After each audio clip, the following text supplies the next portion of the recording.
Out here again with my aluminum bat this time, and I've wrapped it up in a second sheet of tape. There's actually 2 layers of tape.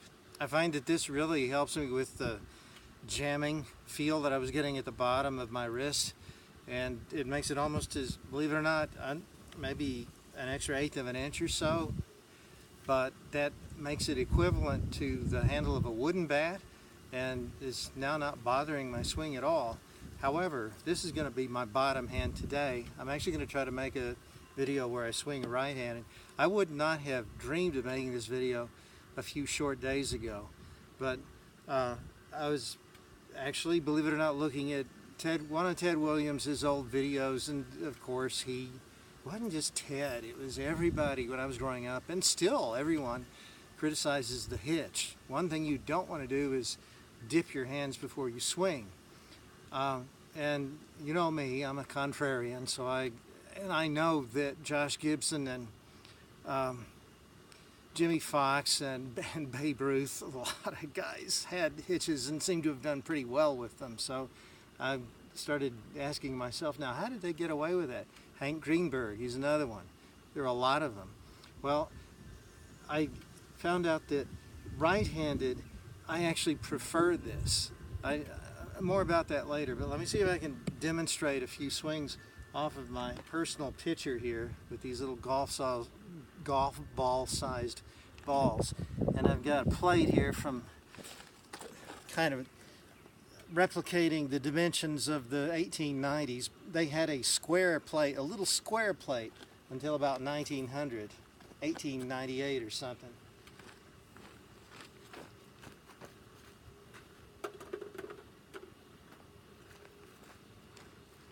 I'm going to try to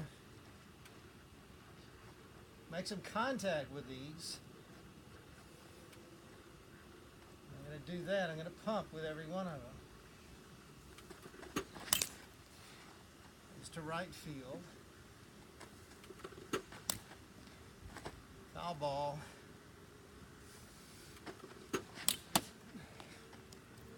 Inside a little bit.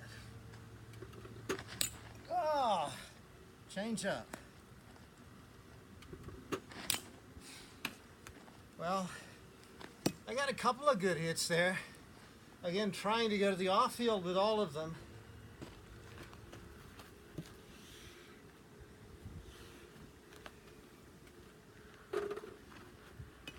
I make my usual apologies. I'm not good hitting right-handed and haven't done this in a while. Still have that sore heel too. Got a piece. Oh, definitely inside.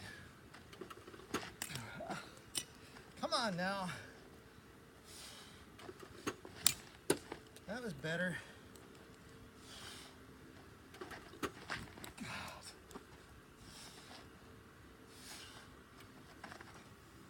That's it, isn't it? That's 5. Wow. Well, that's the problem of hitting off a machine. It's real hard. The timing with something like a hitch is so difficult, especially off of a machine. And I think that's one reason why when kids started training on machines in about the 60s all the time, the hitch went away. You can't learn how to use a hitch when you're hitting off a bleeping machine.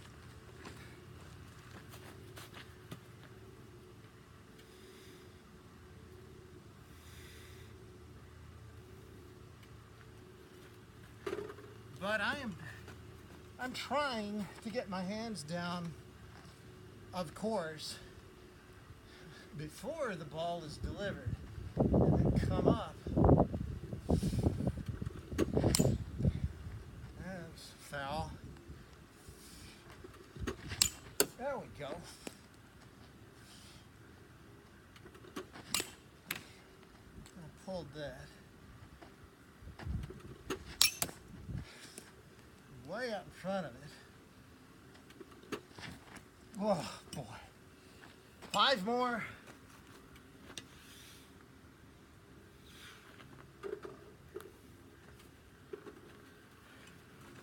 These are teaching me things even when I have a bad swing. You come down like that, pitcher's hands part. Oh, wasn't ready for that. Way early.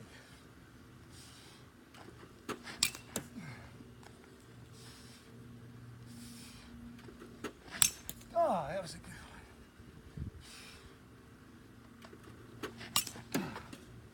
We saw 2 or 3 there. Let me turn my machine off.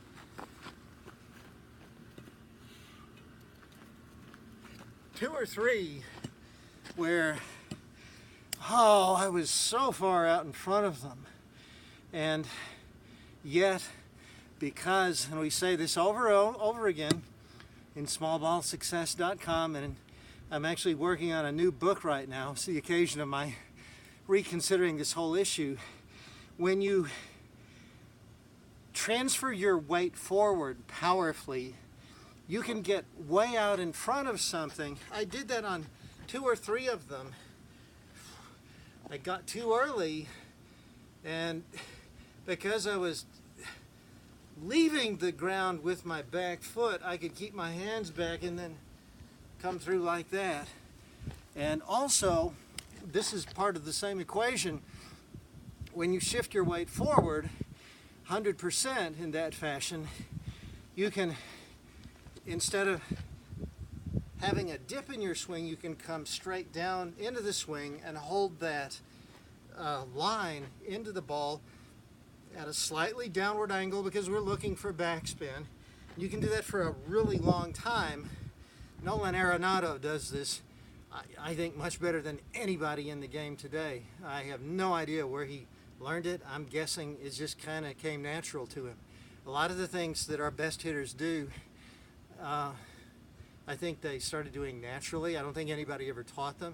And they were fortunate enough to grow up without coaches who taught them not to continue doing them.